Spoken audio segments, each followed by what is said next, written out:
Senhoras e senhores, apresentando a Flor!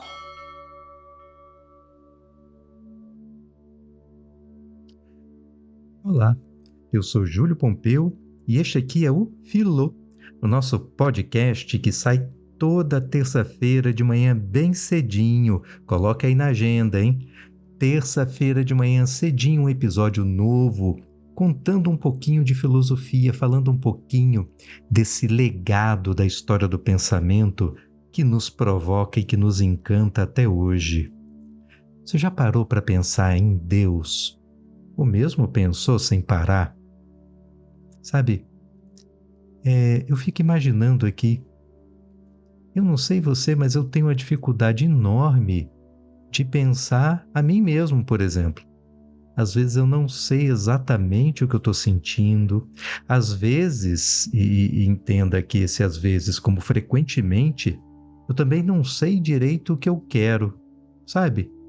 Indecisão, incerteza quanto aos próprios sentimentos. E olha que talvez o maior especialista do mundo em mim mesmo seja eu, porque eu sinto tudo o que eu sinto.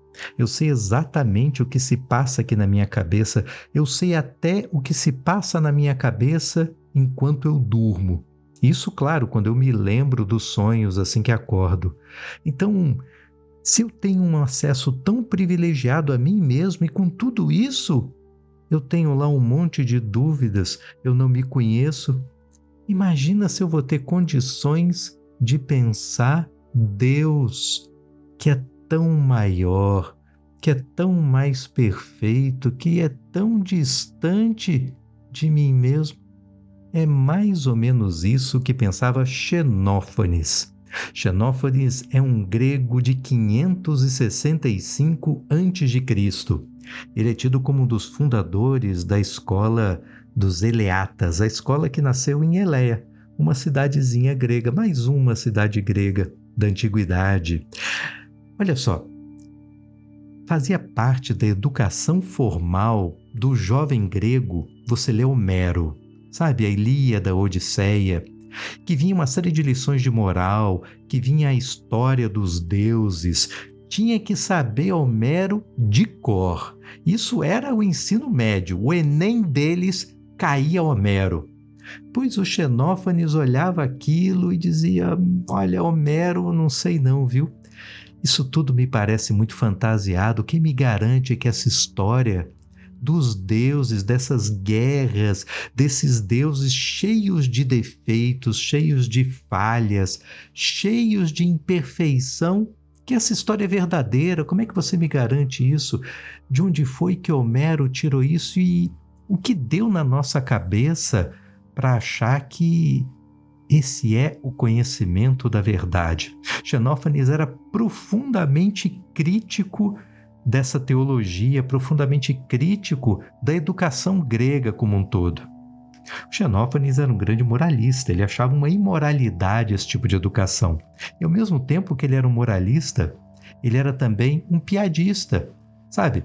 Ele gostava de música, mas de fazer musiquinha meio que zoando os outros. É aquele cara que você faz uma rodinha, cadê Xenófanes? Cadê Xenófanes? Chega aí, cara, canta um negócio, conta uma piada pra gente.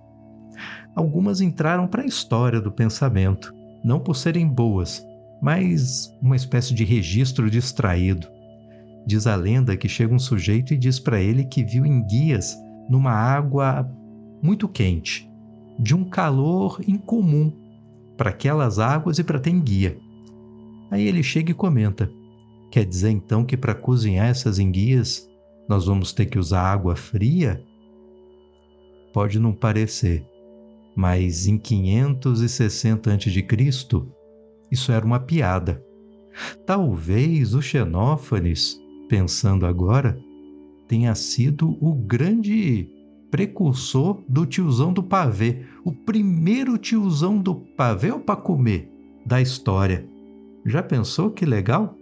Bom, mas o fato é que ele achava que essa religião, que a gente aprendeu tempos depois a chamar de pagã, dos gregos antigos, não tinha nenhuma base. Porque olha só, Nós somos mortais. Os deuses se parecem muito com a gente nas narrativas de Homero, mas ao mesmo tempo, eles são diferentes. Os deuses são mais do que nós. Os deuses já eram cultuados como seres superiores. E aí o Xenófanes olha e diz assim: peraí, mas superiores como? Diziam seus contemporâneos. Perfeitos. Peraí, mas como que um Deus pode ser perfeito e ter outro que briga com ele? Porque, repara, a perfeição implica você não poder ser melhor do que é. Se você não pode ser melhor do que é, primeiro passo, não dá realmente para ser mortal. E diziam, os deuses são imortais. Porque para sair da condição de vivo para morto, de existente para não existente, é mudar. E aquilo que é perfeito significa que não pode ser melhor do que é e, portanto, não pode mudar para melhor. E se mudar para pior, também deixa de ser perfeito, porque uma condição da perfeição parece ser não poder piorar. Então ele não pode nem piorar nem melhorar, logo ele não pode mudar. O Deus tem que ser sempre igual a ele mesmo. E naquelas narrativas não é isso que ele via, não. Ele via os deuses mudando de opinião, ora felizes, ora tristes, eram enganados. Que ser perfeito é esse que é enganado? Que alguém passa a perna nele. Ser enganado porque tem outro Deus que é mais astuto. Olha como na mitologia grega você tem Zeus de um lado disputando com Prometeu. Prometeu passava a perna em Zeus, Zeus ficava irritado, se vingava dos homens por causa de Prometeu. Enfim, era um passando a perna no outro. Isso tudo é incompatível com aquelas virtudes que os contemporâneos de Xenófanes diziam que os deuses tinham. E aí, a frase que entra para a história como a frase central da crítica é a seguinte: se os bois, cavalos ou leões tivessem mãos, pintariam seus deuses parecidos com bois, cavalos e leões, e representariam corpos moldados nos seus próprios corpos. Freud, muito posterior a Xenófanes, ele tem uma frase que diz o seguinte: olha, se João chega para mim e fala alguma coisa de José, eu não descubro com isso verdade nenhuma sobre José, mas aprendo muita coisa sobre João. Nós projetamos nos outros aquilo que nós somos. É mais ou menos isso que o Xenófanes está nos contando. Cara, você, Homero, está contando essa história dos deuses, mas você está falando é dos homens, é da gente. Isso é um retrato da humanidade, não é um retrato da divindade. Vá lá que seja algo útil de se aprender, de se decorar, de se encantar com a narrativa, mas são lições sobre a humanidade. Esses atributos que você coloca nos deuses são atributos humanos, isso não tem nada de divino. E Deus, então, o que é? Bom, a resposta primeira do Xenófanes é não sei. Ele inaugura um tipo de teologia que vai ser chamada de teologia negativa, que é mais ou menos o seguinte: eu não sei dizer o que Deus é, eu não conheço Deus, mas eu consigo dizer o que certamente Deus não é. Então, Deus não pode ser muitos. Não pode haver muitos deuses, porque se há muitos deuses e eles são diferentes uns dos outros, cada diferença coloca em risco a existência de um melhor e um pior. E se Deus é perfeito, não pode haver melhor nem pior, portanto não pode haver muitos. Deus é um só. O que é Deus? Xenófanes, ele dirá, é o um. É o não dois. É aquilo que não tem outro semelhante, que não tem sequer outro igual.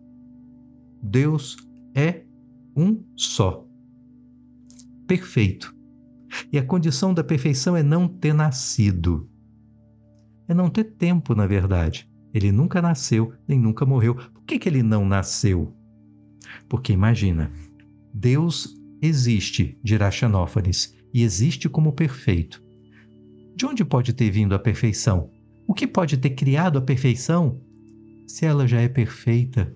Poderia algo imperfeito e, portanto, algo anterior a Deus e diferente de Deus, menos perfeito que Deus, criá-lo?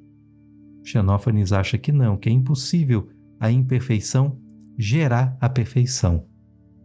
Então, não havia nada antes de Deus também, porque do nada não pode surgir algo perfeito como Deus, porque do nada vem é nada.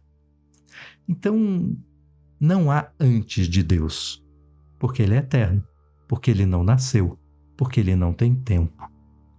E também não haverá fim, porque uma condição da perfeição é a eternidade. E também não há outro, então Ele é perfeito, Ele é não nascido, Ele é único. E Ele também dirá que Deus é onipotente, Deus pode tudo. E aí vai ficando mais esquisito. Ele vai dizer que Deus é esférico e, como tal, não é infinito e nem limitado. Olha que coisa esquisita. Aristóteles comenta essa ideia de Deus ser esférico. E Aristóteles vai dizer, olha, peraí, mas se você diz que ele é esférico e também que ele não é limitado, não bate, porque ser uma esfera significa ser limitado. Quando o Xenófanes usa a ideia da esfera, ele está querendo se referir a um Deus que não tem diferença de si mesmo. Porque, olha a esfera, diferente de outras figuras geométricas, a esfera não tem lado, né? Não é que nem um quadrado, que tem o lado de cima, o lado de baixo e o lado do lado. A esfera é tudo igual, né? Então, é como se ele fosse um todo, perfeito em todas as suas partes. E o Xenófanes me usa a ideia de uma esfera para falar disso. Agora, não é infinito, quer dizer, ele tem fim. E nem limitado.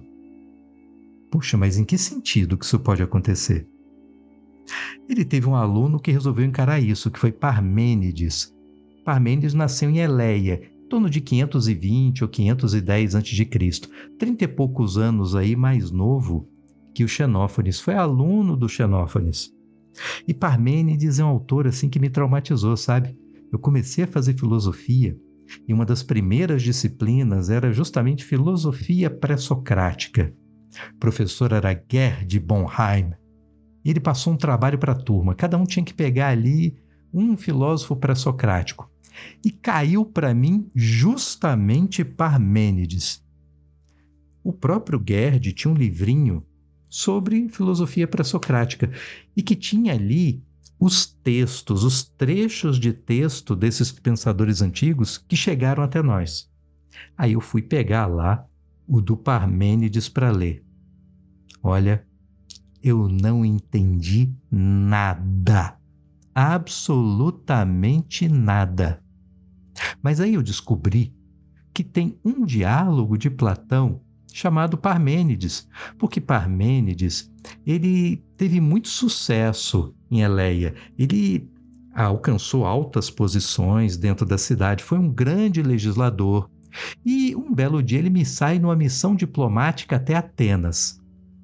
E consta que ele passou mais tempo discutindo filosofia com Sócrates do que propriamente resolvendo a treta diplomática que ele tinha que resolver por lá.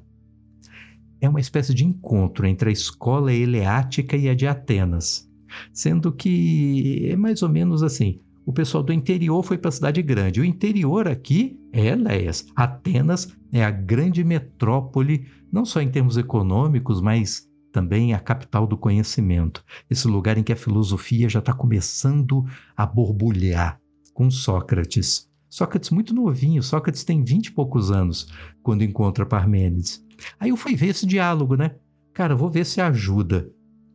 Eu vou ler um trecho, que é para você não precisar acreditar no que eu estou dizendo. Olha só.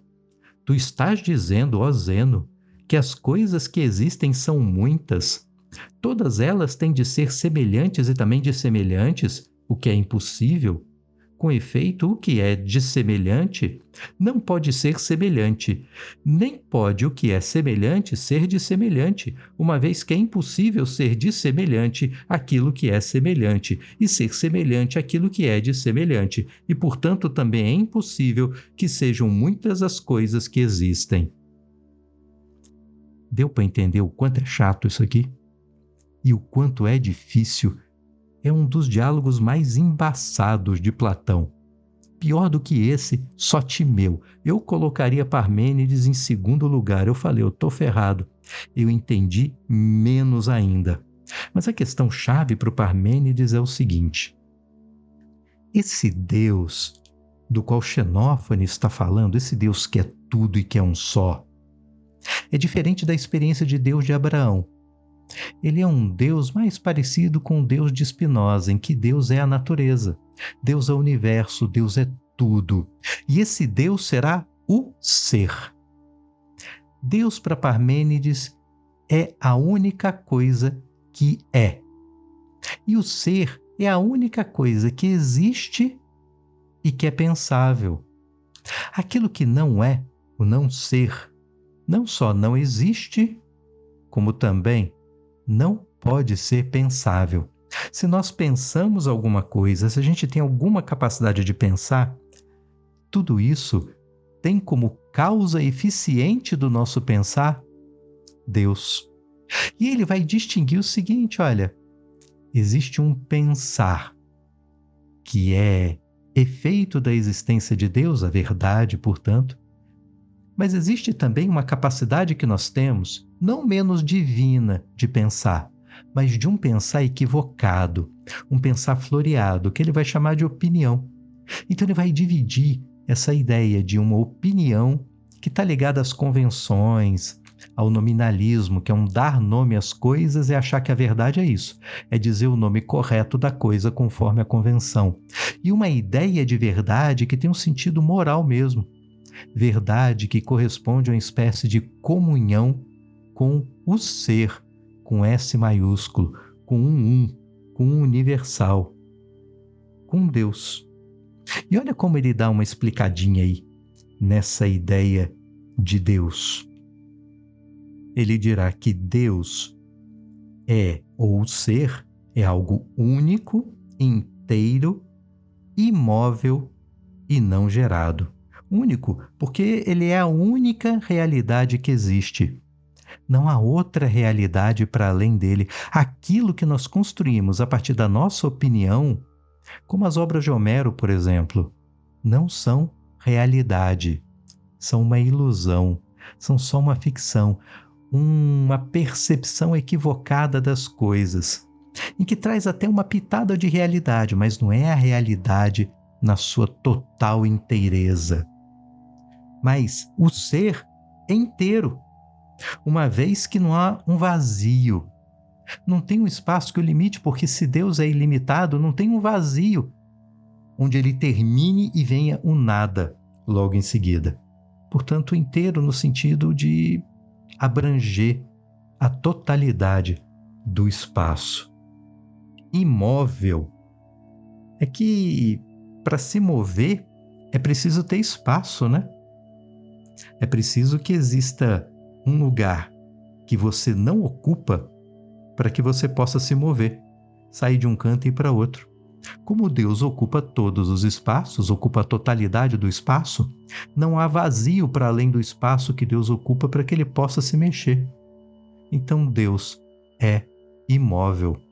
Pode ser que na natureza tudo se transforme, tudo se mova, como diria lá o Heráclito, que você não pode botar o pé no mesmo rio duas vezes. Agora Deus, o ser, esse aí não se mexe não.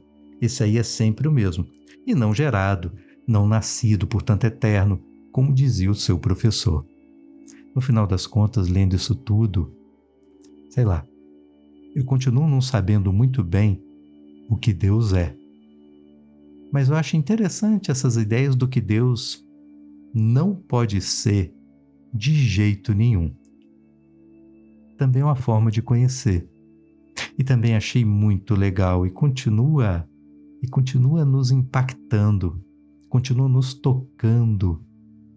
A obra de Homero e tantas outras que, apesar de falarem de deuses, a gente lê aquilo e, olha, se fala de Deus eu não sei, mas que são lições maravilhosas sobre a humanidade, isso são.